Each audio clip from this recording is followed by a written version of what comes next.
Okay, this is going to be the second part to the video because I'm not going to redo all that. But yeah, where Will badgered me at about Huntington Bank. I got that false statement. My friend that works for the prosecutor, that agent can't talk to you like that. That's illegal. And the police know they can't go along with it. I went out to eat with an officer. And we're talking. He said, you know, they have to take your statement if they believe you or not. Or they can get you for badgering. And they have to follow through with it. And I thought, that's the word I'm looking for. Where Dave called that guy on September 21st, 18, at Giant Eagle, that the guy that tried to kidnap me, tried to carjack me, threatened to knife me. And I tried to tell him what happened. He called me a liar. Now, I have been drugged out of my mind. I had been almost kidnapped before and almost carjacked and followed and surrounded. And the officer of Perry Police said that they would have rolled me if I wouldn't have my foot on the brake. Yeah. And it was linked back to that church and then the attempt to break it, of knowing where the security system, realizing how stupid I was. It was them the whole time where the money disappeared, you know. And how could I not figure that out? That it was them, my ex-husband and his church. And, you know, and where I'm trying to tell Will, this, you know, he had a phone call to me. He hung up with me. And then I got my groceries, I got the flu shot, walked along the long pharmacy. There's a bench, then the ATM, the Huntington Bank, the help desk, and you walk out. Well, I got dizzy along the front of the pharmacy, sat down on the bench, I heard the voice, I can't believe she's here. Well, I'm like, oh my God, where is he? And I stood up and he comes up behind me with that lady. I'd stab you right here and now if it wasn't for that security guard. And she's like, you're going to go out and stab her? I can't. I won't make it out with that security guard there. So I take my cart and I turn it in front of the bank. You'll have to do it in front of someone. The Pizza Hut lady walks out around me and comes in and says, I get paid to watch her. And the banker's like, lady, stay out of it. She's like, no, I get paid to watch her. And she's laying her head down on the desk. And he's like, lady, I mean it. Stay out of it. She's like, no, I get paid to watch her. Okay?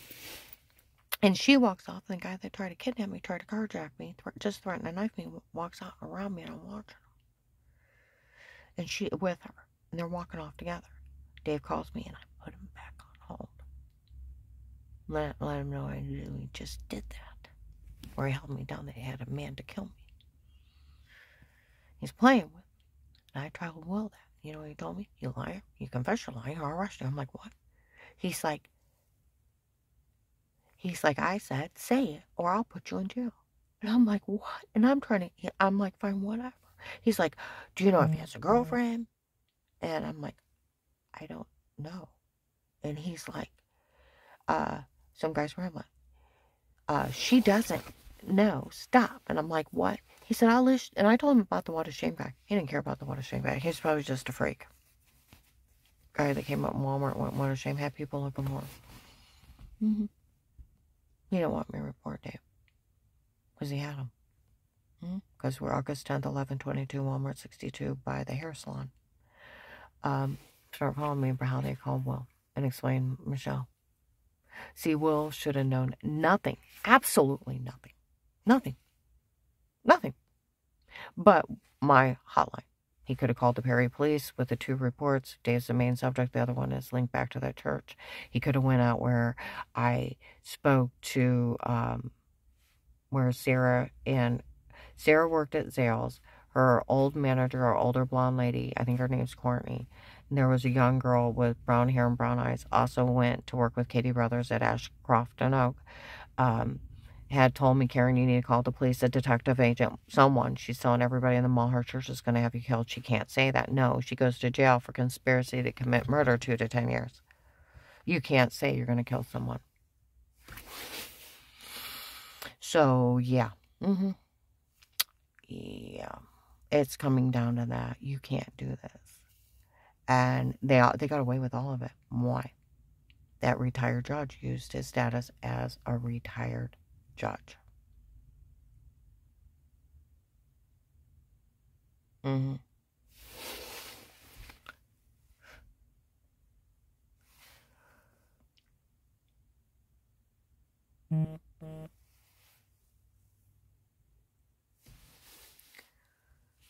See, they shouldn't even have known I called the FBI. That agent should have arrested him for even knowing it. The only one knew that I called the FBI was Sarah, because I called her and asked her to witness for me. And like my friend from the prosecutor's office, you can be in any protection program, where he said if you tell someone all this, you're crazy, and no one can help you. That agent only worked for the FBI. He wasn't over the FBI. He was out of line. Like my friend from the prosecutor, the agent was out of line. He can't talk to you like that, and the police know they can't go along with it. It'd be like the one of the sheriffs that I've talked to about this telling the whole sheriff department they can't help me. They're not over the sheriff department, and that would be illegal. It's obstruction to justice. It's badgering. And for you to be listed mentally insane, you have to be evaluated by several psychiatrists with this testing, and then go in front of the judge to be listed mentally insane, and then you have to be committed. None of that happened.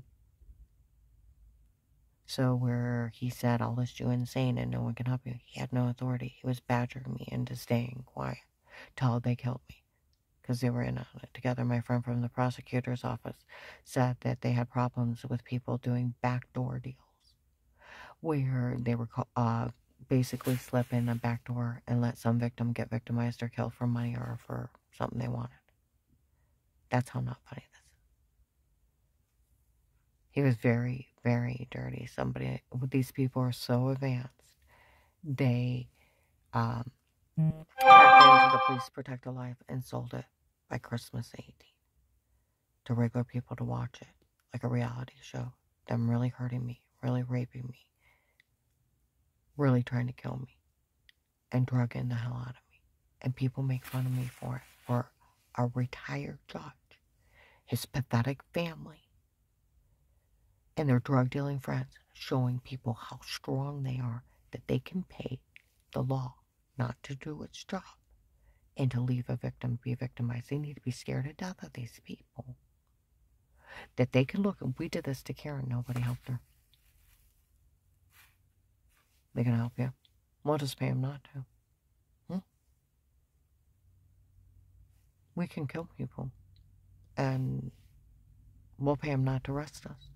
We can try to kill them. We can extort money. We can drug them. We can stalk them. We can rape and torture them. We can sell police information. Nobody arrests us. Like people are starting to say, none of this is funny. It's just a retired judge. Retired. His dirty friends, his drug dealing friends in a call, committing these crimes. See, the Portage County sheriffs should have known nothing about me, except for, yeah, that's the lady that had a trespasser. I wonder if it's connected. They shouldn't have known anything about me. Because when I went up there to ask them if they were part of people kicking in my door stalking me and had knowledge of it, they knew nothing. So why would they badmouth me? Because then they are in it with that retired judge, and they are running a drug, kidnapping, and extortion ring out of that town. And that's why all those nice houses are available and people are moving out. See, it's coming down to that. They're actually all in on it. And they're drugging people, framing them, photoshopping. You know what I honestly think? And this is where I talked with my friend from the prosecutor's office. He said it's a fraud scheme they're running down here. Like they could actually do it. You know, I think they think that they could come up to me. And see, that he even said that they think that they can come up to me and say, well, we kicked in your door. We photoshopped a shower scene to make you look weird. You're in trouble now. You got charges. You never talked to anybody. Where you had bruises and you were sick and they were drugging you. And they told you to say something stupid, that they could actually use it against you. I actually think that they think I'm stupid enough they could have one of their dirty cops up there come down here, act like they're going to arrest me, and because they can't arrest me, because it's not me, and they had no right in my home, that they take me out to where I'm supposed to die at the field and have one of those guys kill me and have another cop find me. I think that was their plan. They actually thought I was that stupid. I'm not. The more people walk by my apartment, we found out what's going on, and none of this is funny. See, no, they found these sick people went so low that they had my grandchildren even make up mean games to pretend behind my back, knowing I was in police protective custody and that more than one police department watched it. And they caught them all saying, for the house wasn't meant for Grandma, it was meant for Auntie Shaw, and Papa and Grandma needs to get out. And then later on the floor, we're making everything up. Sick stuff. My grandbabies were small. They were, 5, 6 years old to 8 or 9?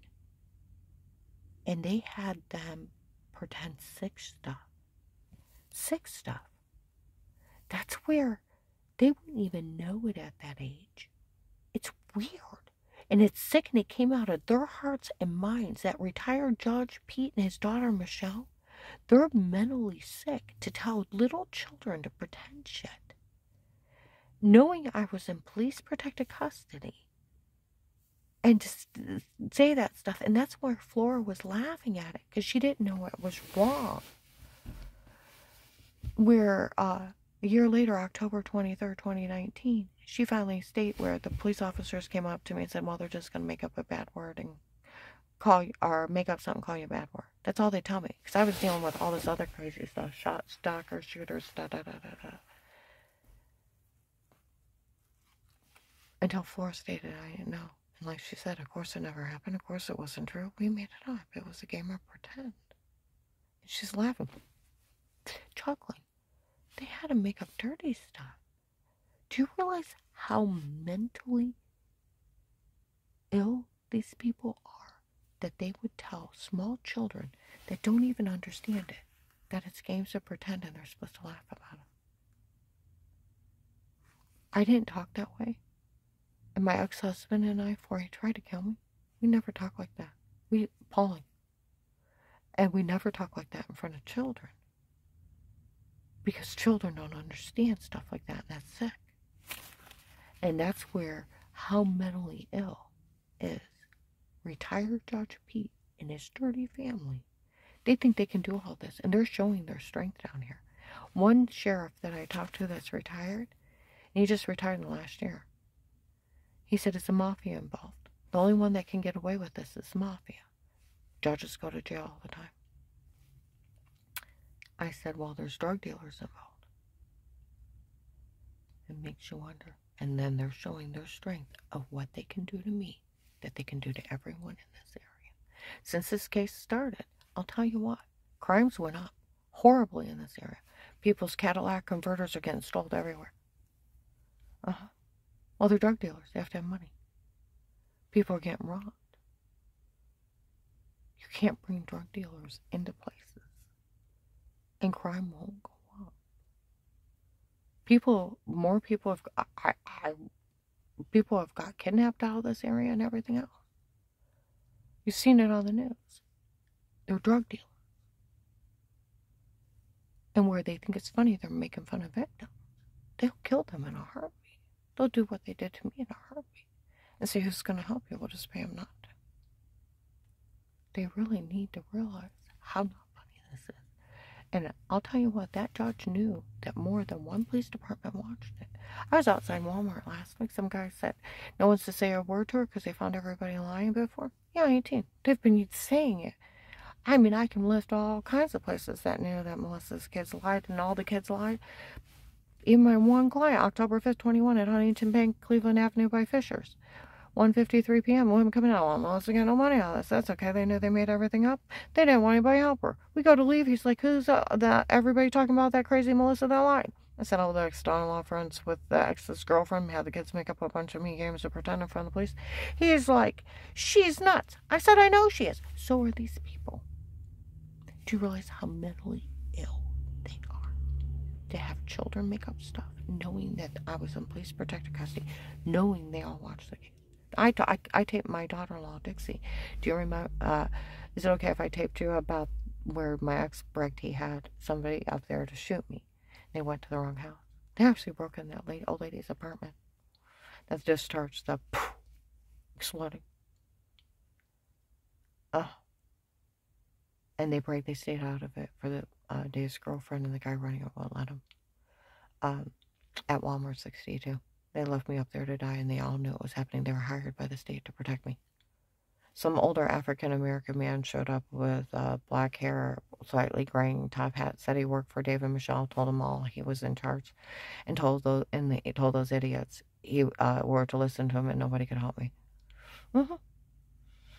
And they listened to him. We stayed out of the gunshot night. We're not allowed help. The guy running at Walmart, she almost got shot in the head driving. I'll tell you what, I went to Dr. Rapika's office in September 22. I can find the right date if I need to, time and audio. There's people from the beginning of the case. Now, this is funny. We all know she almost died to save everyone and start treating me with such respect. I lived through a concentration camp trying to save my children and my grandchildren where Dave threatened to kill him. And they have him dead to rights, and they never arrested him. They never arrested him for beating me either. And they have him dead to rights. This is oh my God, horrible, horrible, on tape, legal tape, because an officer talked to Dave, home surveillance, for an informant, protected home custody. It's the only time you can be in there. You have to talk to anyone, or you go to jail for stalking. It's cut and dried. That's all there is to it. Even the Portage County Sheriff said it. Louisville Police, Massillon Police, Department of Justice, the Fourth Amendment. You didn't have a right to try to take my citizenship away. You didn't have a right. I have a right to privacy. I have a right to remain quiet. I have a right to an attorney. A right to a fair court trial, bail, and bond. I have a right not to be mistreated. And with will, I have a freedom of speech. Like my friend from the prosecutor's office, you can be in any protective custody case, protected custody program. And they can't say a word. You can tell whoever you feel comfortable. It's freedom of speech. That agent had no authority, and he was out of line, and he was just badgering me. And that's where he said the police know they can't go along with it. No, they can't. It's coming down to this. No,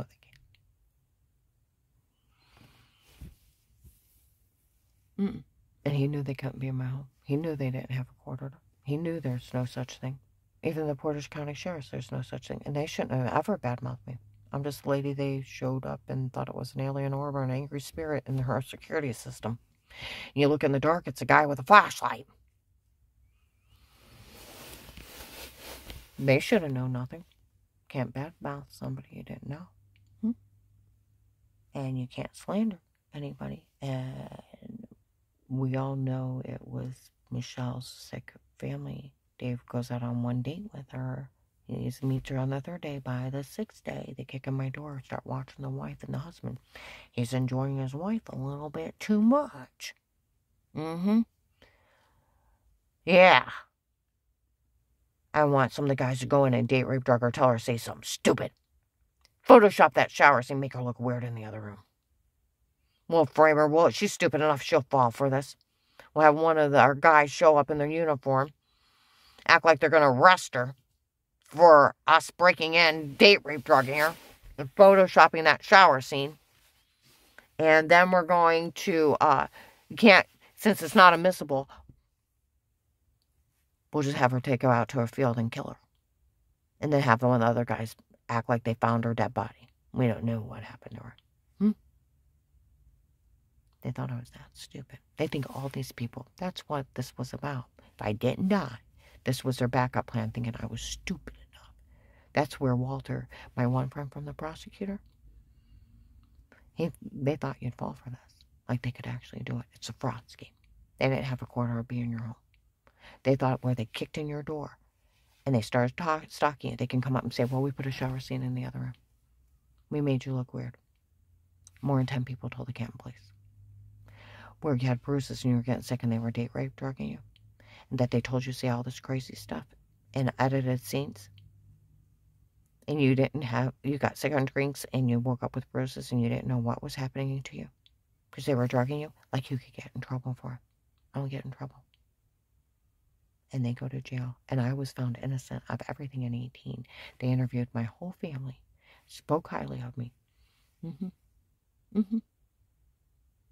So, yeah. And they found the other ones giggling and laughing for Auntie shouting at the house. She's that mentally ill. She would have children pretend crap and shit. Because it came out of their hearts and minds. Because we didn't even speak of people like that. You realize that? We didn't even talk like that. And my grandchildren were babies. They were 5 to 8. They wouldn't even understand shit. They were too little. Do we understand? They came out of their minds and hurt. And I'm glad the police caught them. That's why nobody ever said a word. Because they caught everybody lying in 2018. And the rest spoke highly of me. It's 2022. That's how stupid this is. Yeah, I just passed another BCI background check. That's close to FBI background check. I do home health care. You can't even have an accusation. It's not innocent of everything. They just run around, acting nuts. They ought to be ashamed of themselves.